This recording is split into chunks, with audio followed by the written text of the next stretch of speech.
Hi, I'm Charli, the Education and Training Manager for Sweet Bloom Coffee Roasters. In this video, I'm going to walk you through the recipe we use to brew great coffee on the Origami.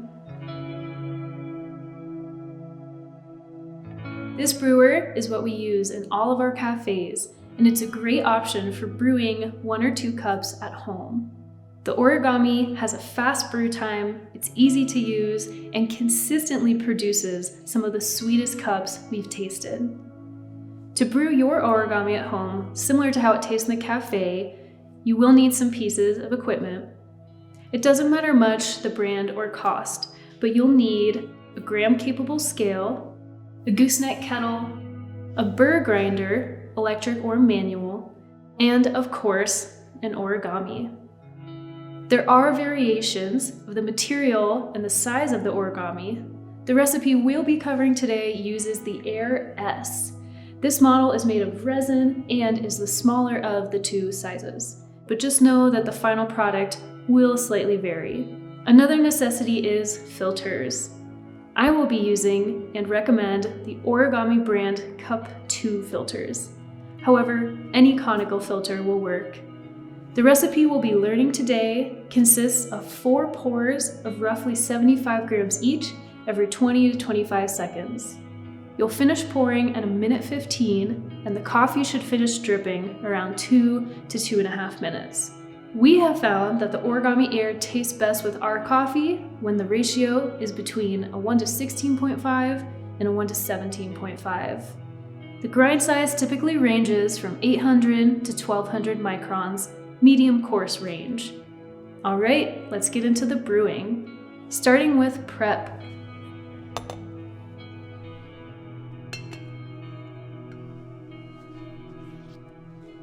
Fold your conical filter down the seam so it sits flat in the brewer.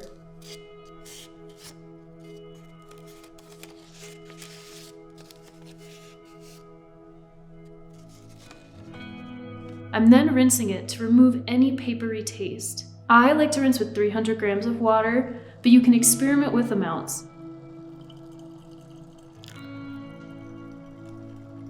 The goal here is to not taste the paper. I'll then dose my coffee on the scale. For this coffee, I'll be using 18 grams, but you can adjust depending on the coffee you're brewing with.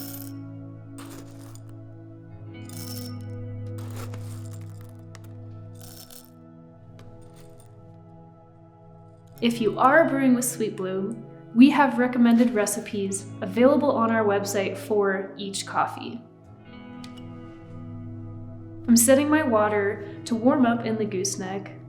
I'll be brewing with 200-degree water, but this could also be a variable you adjust if you'd like to.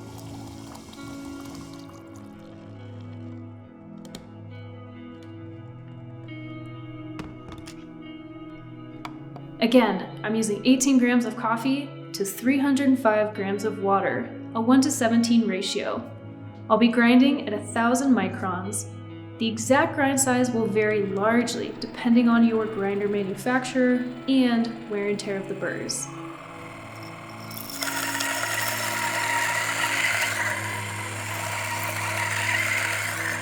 Let's dump the rinsed water and set our brewer on the scale. The Origami can be set directly on top of the mug you'll be drinking from, but I'm going to be brewing into this carafe.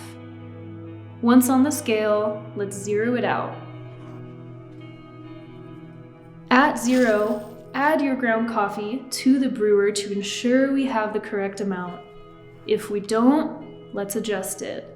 This part is very important. Even half a gram difference will greatly impact the taste of the final brew. All right, we're all good, and we're going to zero again. We are about to track our water pours, and we don't want the coffee to count towards those values. Once the coffee is in, the scale says 0, and our water is up to temp, we are ready to brew.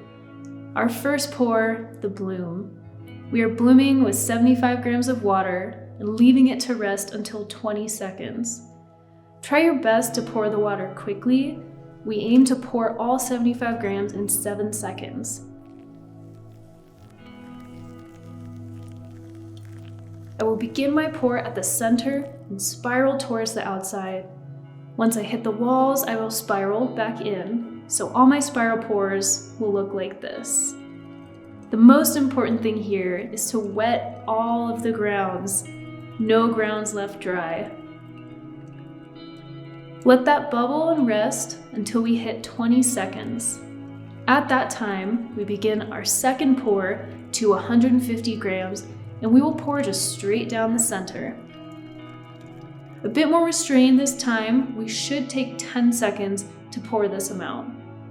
The next pour will start at 40 seconds, and we'll pour another 75 grams to a total of 225 grams. We're going to return to our spiral pattern pouring. This pour should also take us 10 seconds, so a bit more restrained flow rate than the very first pour. Make sure to pour on all areas of the slurry. Our last pour will start at 1:05. We'll pour 80 grams of water to our final 305 grams. Starting in the center, spiraling to the outside, quickly rinsing the walls on this last pour back to the inside.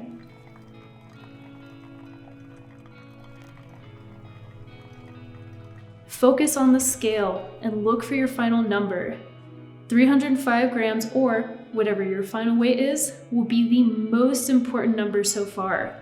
Take great care to not go over. You can't take that water out. Even stop short, and you can gently add a little more if you need to reach your final target. And that's it. We're all done.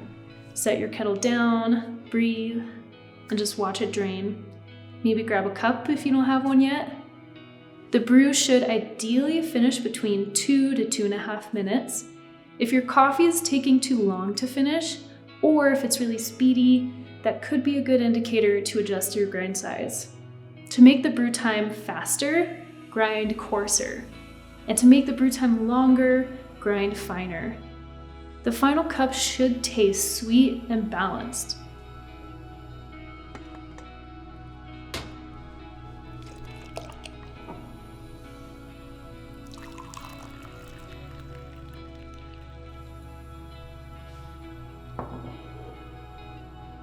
Overall, feel free to play around with dose and grind size to find what tastes good to you. Use this recipe consistently, and you'll be drinking beautiful, delicious coffee every morning. Cheers.